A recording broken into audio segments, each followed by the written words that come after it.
Hey, we are the Screen Team. We are back, and we are better than ever, being joined by the very lovely Miss Laura Butler.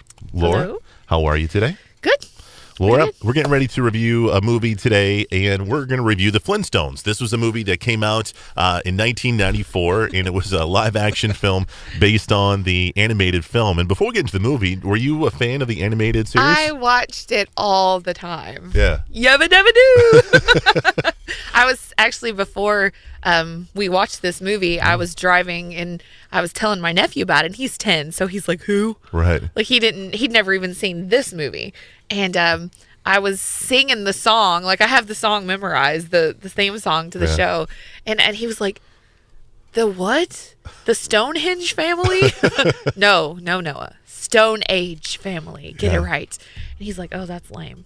Oh, man. But, I mean, I did. I watched it, like, all the time. Like, I can remember different episodes and, like, Fred and his loud mouth, and then Barney played the stupid one, but he was really the smart one. Right. Yeah, it was good. I liked this cartoon. So you liked the cartoon. Yeah. How did the live-action movie do for you?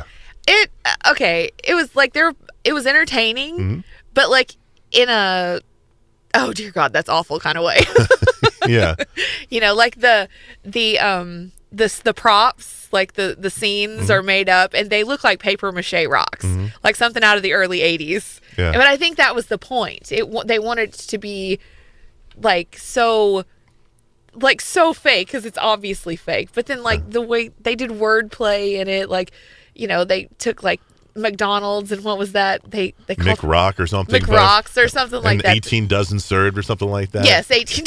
Yes. But it was, I mean, I think they did a good job with it toward the audience that would have watched it, which would probably have been people like us. Yeah, we were both like 14, 13 at the time when it came out. Yeah, it's been forever ago, because like John Goodman is like fit looking. He's like all buff. His arms are like huge. It's like, wow, long journey from there to Cloverfield Lane. Yeah. Flintstones.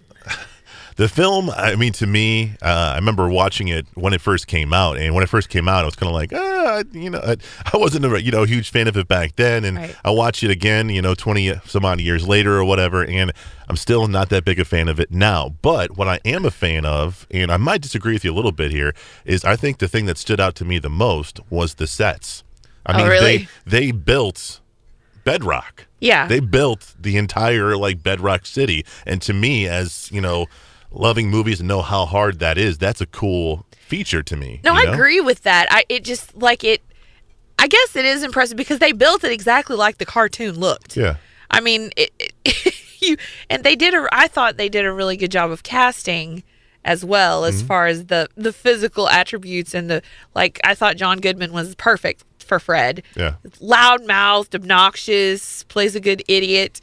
I thought he did a really good job. The only, the ones that I did, some parts of the storyline, I was just like, Yeah, the story's kind of weak, and I think the script is a little bit weak too. But, I mean, I don't think that's what people were going there to see. They were going to see that world in live action. Yes. The cartoon that they loved, they wanted to see how that would look. Yes, and they took the things that you remembered most about the cartoon, like Fred's twinkle toes, and Dino comes in, and it always gets me the theme song, because he's like, someday Fred will win the fight and the cat will stay out for the night. Well, the very end of the movie, that's the way they close the movie out, and that's what I liked, because it just brings back the nostalgia, of the things that you loved when you were a kid. Of course. Now, you mentioned that you like John Goodman as Fred Flintstone. What did you think about some of the other characters? You had Rick Moranis as Barney. It was okay. Rick Moranis always plays kind of a goober in any show that he's in. But I don't know. I can think of other people. I mean, I think probably, right off the top of my head, maybe not. But, I don't know. That wouldn't have been my first pick for Barney. I can't think of this girl's name that played Wilma. Elizabeth Perkins. Yes, I liked her. She did a good job with the script, what the plot was. She did a good job playing the aloof, and, But Betty, I hate Rosie O'Donnell. So it wouldn't have mattered. I was waiting for it. How wonderful she played the part. I just don't like her. So I tell you what she did do well, Rosie O'Donnell. She did Betty's laughter really Yes. well. Yeah, that. She did that well. The rest of it, I don't, Yes. not so much. But, No. yeah. What'd you think of Dino? I think when they made Dino, it was like one of the, I don't want to say first ever, but computer CG was kind of starting then. Yes. It reminded me of the show The Dinosaurs. With the heavy, clunky looking, it was almost like they had like somebody in a suit and then they put CGI over the top of it because it was very like he's very awkward and clumsy and huge compared to, I mean, he's enormous compared to Fred. But in like the TV show, like Dino's kind of skinny, and so but he was goofy and did the same thing as the cartoon Dino did, so licking all over his face and I think probably one of the best parts of this movie, and I know Laura's going to agree with this, is Halle Berry. Halle Berry in this movie was incredibly talented. She left a mark on the movie, and I'm pretty sure the only reason you're saying that is because of her leopard bikini dress that she wore in every scene, and her "Hello, Mr. Flintstone." Hey, that's a tough role to portray on screen. It really is. Yeah, terribly tough. All right. I don't know. Obviously, you don't agree with that. That's fine. Whatever, man. I liked Bam Bam. See, I did not like Bam Bam. And you could tell that it wasn't the kid's voice. It was like dubbed over. Well, no, but I mean, just the way, like his facial expressions, the little boy's facial expressions.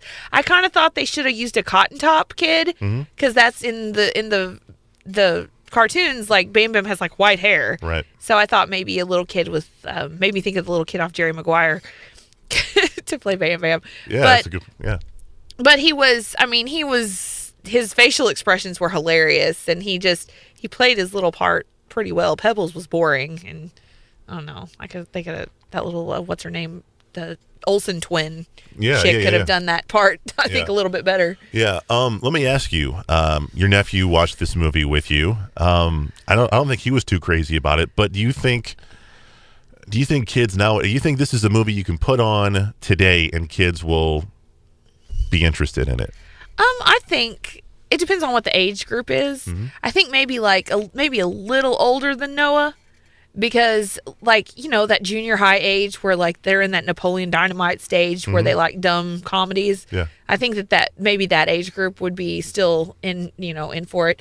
Noah, I think Noah was more distracted by everything going on around him. Yeah. Because he told me, he's like, is that movie on Netflix? Because so maybe he did want to watch it. Yeah. And I think that he was too busy playing. I was surprised.